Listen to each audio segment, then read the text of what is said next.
Mobilitas sosial lebih mudah terjadi pada masyarakat terbuka karena lebih mudah memungkinkan untuk berpindah strata. Sebaliknya, pada masyarakat yang sifatnya tertutup, kemungkinan untuk pindah strata lebih sulit. Pada masyarakat yang menganut sistem kasta, bila seseorang lahir dari kasta yang paling rendah, untuk selamanya ia tetap berada pada kasta yang rendah. Ia tidak mungkin dapat pindah ke kasta yang lebih tinggi, meskipun ia memiliki kemampuan atau keahlian. Karena yang menjadi kriteria stratifikasi adalah keturunan. Dengan demikian, tidak terjadi gerak sosial dari strata satu ke strata lain yang lebih tinggi. Maka izinkan aku berkisah, dilaporkan tidak secara langsung dan penuh dengan editan. Inilah Wisnu Cerita episode 1, Mobilitas Sosial Kecamatan Cengkareng. Bermula pada saat itu, 19 November tahun 2020, telah dilaksanakan suatu presentasi mata kuliah sosiologi yang berjudul Mobilitas Sosial. Pada saat itu teman saya melakukan presentasi ini, dia menampilkan salah satu video tentang mobilitas yang ada di daerahnya. Selesai menampilkan suatu video, lalu di ujung perkuliahan, kelas saya ini belum melakukan yang namanya UTS di mata kuliah sosiologi. Tiba-tiba di ujung perkuliahan, dosen saya memberikan tugas untuk menggantikan ujian tengah semester ini dengan membuat video mobilitas sosial yang ada di daerah mereka masing-masing. Saya waktu itu belum mengerti sekali apa itu mobilitas sosial.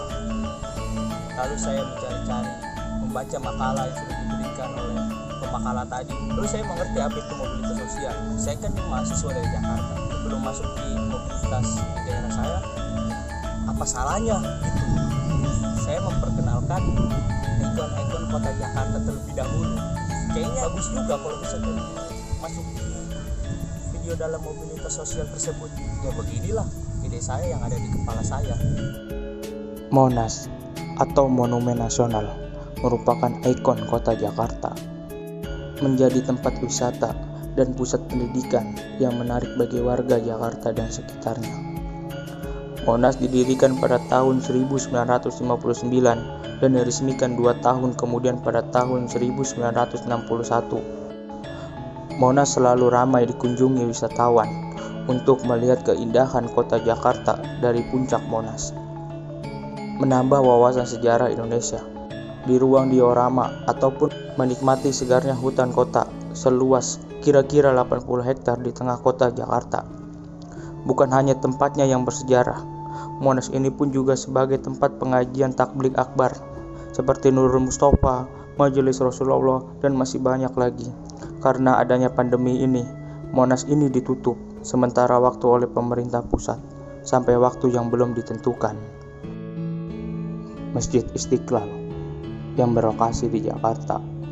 Masjid yang didirikan pada tahun 1961 pada saat pemerintahan Soekarno dan selesai pada tahun 1978 di era kepemimpinan Soeharto.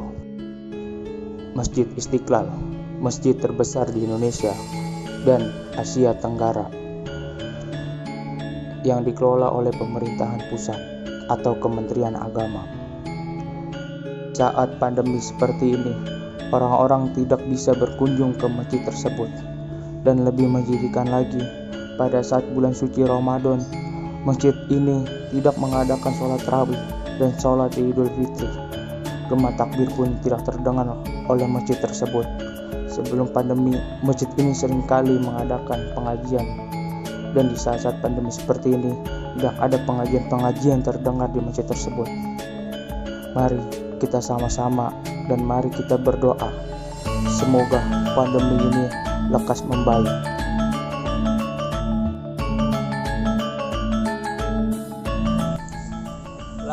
Lalu, mari kita balik ke daerah saya. Mobilitas apa yang harus saya buat? Sedangkan rata-rata masyarakat saya itu, terutama untuk ibu-ibu, itu kerjanya cuma ngerumpi doang, bisa ngomongin orang, ngegibahin orang. Dan saya juga termasuk orang-orang yang digibahin oleh ibu-ibu tersebut. Lalu saya berpikir sejenak, mobilitas apa yang harus saya buat? Kan di dekat rumah saya ada musola, kenapa saya tidak masuk musola tersebut saja? Dan itu juga termasuk dalam lembaga sosial keagamaan. Wah iya, betul juga ya. Ini adalah salah satu bangunan musola yang berada persis sekali dekat dengan rumah saya, yang berbatasan antara RT 12 dan RT 11. Berdirinya bangunan musola yang megah ini tidak luput dengan adanya pengurus-pengurusnya, serta kegiatan-kegiatan yang disediakan oleh pengurus musola tersebut. Mari kita lihat bersama kegiatan-kegiatan yang berada di musola tersebut, yaitu antara lain pengajian anak-anak, pengajian mingguan, dan pengajian bulanan. Jadi, musola ini bukan hanya mengajak seluruh masyarakat setempat untuk menjalankan ibadah, tapi juga membuat masyarakat setempat menjadi lebih baik dari kedepannya dan menghindari daripada kebodohan serta membentengi dirinya dengan iman dan takwa kepada Allah Subhanahu wa Ta'ala, agar kelak mereka bisa masuk surganya Allah Subhanahu wa Ta'ala. Amin ya Rabbal Alamin. Dan saya lupa bahwasannya dosennya itu menyuruh mewawancarai seseorang, mau itu pedagang, tokoh masyarakat, maupun masyarakat sekitar. Waduh, di situ saya bingung. Saya harus wawancari siapa? Lalu tak lama kemudian saya mendapatkan ide. Pas sekali di situ ada salah satu tukang es doger. Wah. Ya, tukang es doger tersebut mengenali saya. Ya sudah, saya wawancarai saja. Ya kan? Ya saya belilah es dogernya lah 10.000. Ya tidak apa-apa lah demi tugas ya kan. Ya sudah, terjadilah wawancara tersebut. Kalau boleh tahu dengan abang siapa? Abang Ali. Abang Ali Doger. Ya.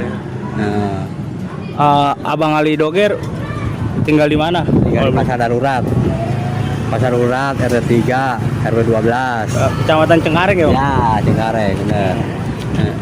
Sekarang kan pekerjaan abang nih sebagai pedagang es doger. Udah berapa lama kira-kira, Bang? Aduh, kayaknya misalnya tahun 88 kalau nggak salah tuh. Udah 32 tahun lah dagang es doger beginian nih. Itu kalau 32 tahun dari zaman saya kecil, Bang ya? Tuh, dari zaman lo masih dijemur-jemur kayaknya mah nih. Masih dijemur sama malu di sini semua tuh anak-anak semua. Kenal semua nih anak-anak sini, pokoknya yang sekolah di SD mah kenal semua. Gitu. Penghasilannya sehari berapa, Bang? Ya, alhamdulillah dah cukup dah. Kalau kita ngebilangin inian mah ya cukup lah buat biaya sehari-hari mah gitu, buat makan, resiko dapur buat sehari-hari mah itu aja. Iya. Kalau boleh tahu sebelum abang jualan es doger nih, sebelumnya dagang apa? Saya dulu kreditin baju, sendal, cuman itulah keadaannya. Dan namanya kita modal dikit ya, udah jadi bangkrut tuh. Akhirnya saya akan tadinya ke sini dagang es doger. Makasih ya, Bang, asal ini wawancaranya. Oke, siap. Semoga sukses dagangannya. Amin. Laris terus. Amin. Ya. Kasih, Bang. Siap. Oke. Ya. Namanya juga Jakarta, ya mayoritasnya rata-rata itu bekerja sebagai, kalau nggak karyawan ya pedagang. Nggak mungkin dong dia bekerja sebagai petani. Petani yang mana? Ya kan? Iyalah. Di sini saya punya berpikir tentang mobilitas sosial. Ya sudah, saya shoot mana tempat ini adalah seperti alun-alun. Alun-alunnya Kecamatan Cengkareng. Waduh, ada di Jakarta alun-alun. Ya ada lah. Buktinya itu di Kecamatan Cengkareng, yaitu tempat di mana para pemuda, pemudi maupun yang tua, mau bapak, mama, semuanya ada di situ. Ya sudah, saya shoot saja tempat itu. Itu juga kan termasuk lembaga sosial perekonomian. Sudah, begitulah saya shoot saja. Ini adalah JB. Tempat ini seperti alun-alunnya Kecamatan Cengkareng. Semuanya serba ada di sini, mau dari pakaian, peralatan rumah tangga, dan aneka jajan pinggiran jalan. Tempat ini selalu ramai dikunjungi orang-orang, terutama malam minggu. Apalagi hari-hari besar seperti Idul Fitri dan malam tahun baru. Banyak orang berbondong-bondong membeli pakaian, Tidak hanya itu saja, banyak juga anak-anak muda yang nongkrong sambil berbincang tentang negara ini. Setelah saya shoot JB, ya saya ngomong kepada teman saya, gue kurang satu wawancara lagi nih. Kira-kira siapa yang harus gue wawancarai? Mumpung masih di JB nih. Lalu teman saya menjawab, ya mana gue tahu, kan tugas lu. Waduh, priye toto. Ya wes, aku memutuskan untuk berkeliling di JB terlebih dahulu sampai maghrib pun tiba. Saya bertemu dengan salah satu pedagang sempol. Wah, pedagang sempol kayaknya enak tuh. Lebih enak lagi kalau yang dagang itu perempuan. Waduh, lebih semangat aku. Makan wes dagang sempol, mumpung perut lapar, ya kan?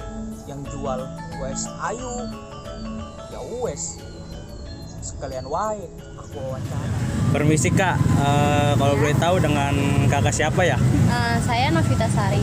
Kak Novita Sari tinggal di mana ya? Di Cengkareng. Oh, masih daerah Cengkareng? Masih. Kan Kak Novita Sari sekarang kan jualan sempol nih. Iya. Kira-kira udah berapa lama ya Kak? Berhubung ini cabangnya jadi baru 3 bulan. Kalau yang pusatnya itu udah setahun lebih.